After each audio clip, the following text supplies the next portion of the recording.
नमस्कार। एक और क्वेश्चन हम लोग पजल से सॉल्व कर लेते हैं। इस तरह के क्वेश्चंस को डायरेक्ट आने का तो उम्मीद ना करें।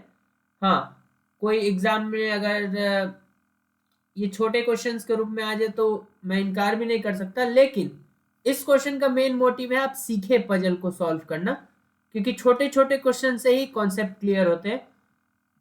One of one of the यहाँ पे होगा, क्लियर कर लेते हैं इसको।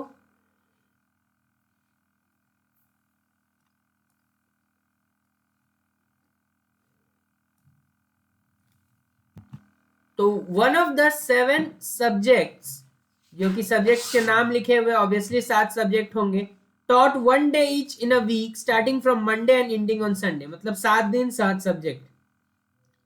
Chemistry is taught on Thursday, English is taught on the day immediately next to the day when geology is taught. ये सब पढ़ के अभी क्या फायदा, हमें पता है 7 दिन 7 सब्जेक्ट, ठीक है। तो स्टार्ट कर रहे हैं फिर मंडे से, देन आता है ट्यूसडे, देन आता है वेडनेसडे, देन आता है थर्सडे,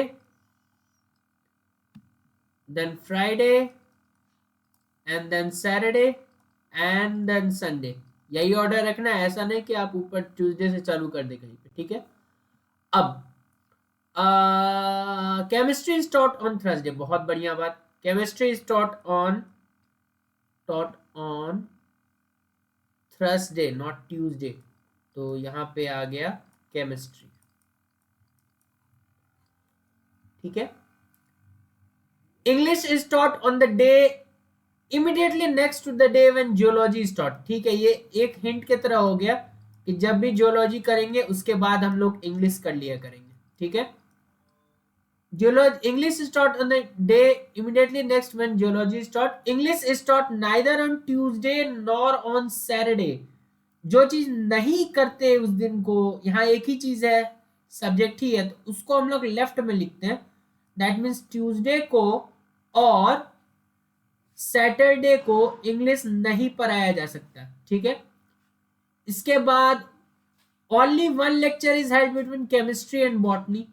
अब देखो केमिस्ट्री यहाँ पे आ गया और केमिस्ट्री और बॉटनी के बीच केवल एक सब्जेक्ट है, तो बॉटनी या तो यहाँ आएगा, बॉटनी या तो ट्यूसडे को आएगा। तो मैं साइड में लिख लेता हूं कि बॉटनी अगर है तो या तो ट्यूसडे को आएगा या तो सैटरडे को आएगा, इसमें से कोई एक ये काम आएगा आगे। 2 lectures are scheduled between maths and geology. Geology यहाँ है तो मैथ्स यहाँ होगा, और मैथ्स और जियोलॉजी के बीच 2 लेक्चर्स है, ठीक है। क्लियर हो गया। अब यहाँ पे ध्यान से देखिए, मैथ्स और जियोलॉजी के बीच 2 लेक्चर, तो ये एक सेट की तरह आएगा, जहां भी आएगा ये चिपकेगा एक ही जगह पे, ठीक है। तो अब ऊपर से स्टार्ट करते हैं इस सेट को रखना। क्या हम मैथ्स को सबसे ऊपर रख सकते हैं? जियोलॉजी इंग्लिश पकड़ के चलते हैं। तो अगर जियोलॉजी को यहाँ रखे तो ट्यूसडे को इंग्लिश आ जाएगा, मंजूर नहीं है। जियोलॉजी को यहाँ रखे तो ट्यूसडे को वेडनेसडे को इंग्लिश आ जाएगा, ठीक है, रख सकते हैं, ठीक है। लेकिन फिर ऊपर 2 सब्जेक्ट और फिर मैथ्स कहाँ जाएगा, ठीक है। तो जियोलॉजी जहां भी रखें, जियोलॉजी के रखने का फर्स्ट पोजीशन ही होना चाहिए फोर्थ, फोर्थ से ऊपर रख ही नहीं सकते, क्योंकि फिर ऊपर ये सब आना है ना। तो जियोलॉजी को हम थर्सडे को रख सकते थे, लेकिन थर्सडे को ऑलरेडी केमिस्ट्री है, तो जियोलॉजी को फ्राइडे को रख सकते थे, लेकिन फ्राइडे को रखोगे तो सैटरडे को इंग्लिश नहीं आ सकता ना।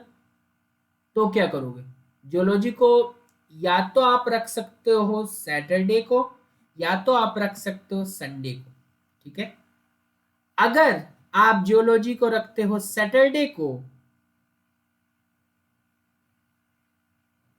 तब तो कोई दिक्कत नहीं होगा, सारे स्पेस हैं। लेकिन अगर जियोलॉजी को आप इंग्लिश को रखते हो, सॉरी, संडे को, तो जियोलॉजी आया सैटरडे को, ठीक है।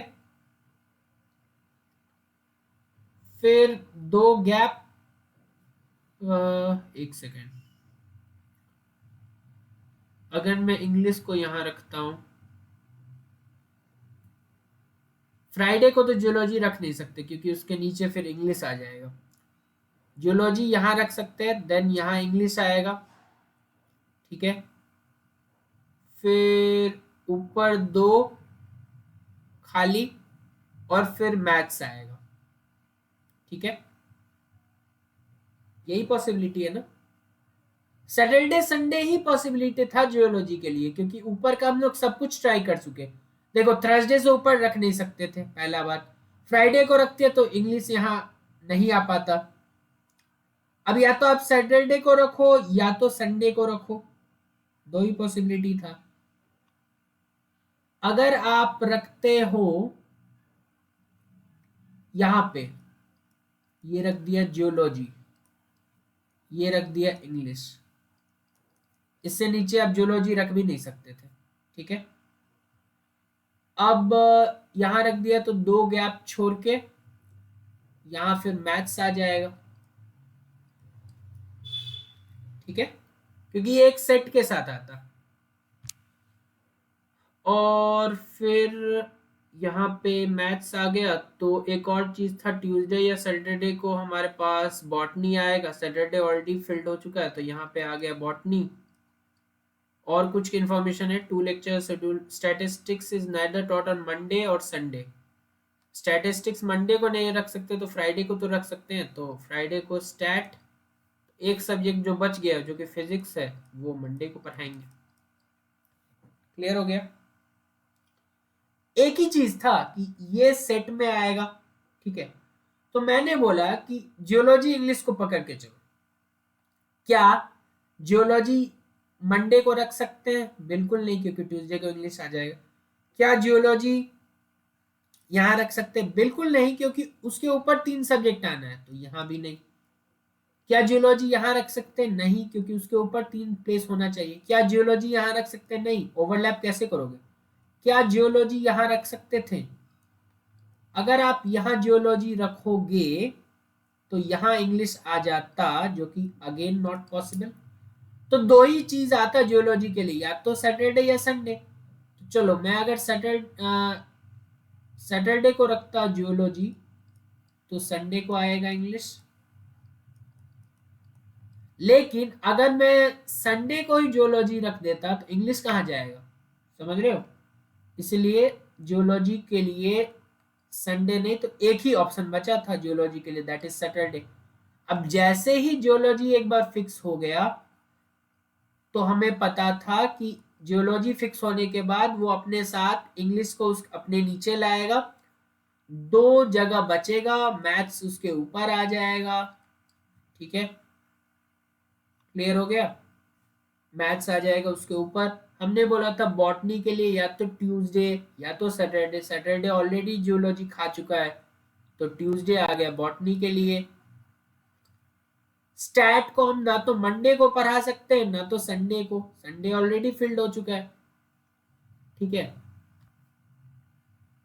और यहाँ केमिस्ट्री आ चुका था।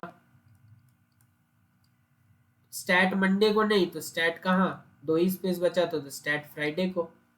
अब एक स्पेस बच गया, तो फिजिक्स यहाँ, ठीक है। केस भी बना सकते थे यहाँ, लेकिन ठीक है, इसमें थोड़ा ज्यादा टाइम लग गया, पता नहीं क्या सोच रहे थे हम। लेकिन ये तरीका आप अगर करें कि ये पैकेट के रूप में जाएगा और इस दोनों को लेके चलो, ऊपर का तो निर्धारित हो ही जाएगा, ठीक है। मैंने बस इस पे ध्यान दिया और क्वेश्चन हो गया। क्वेश्चन था भी बहुत ज्यादा लंबा नहीं।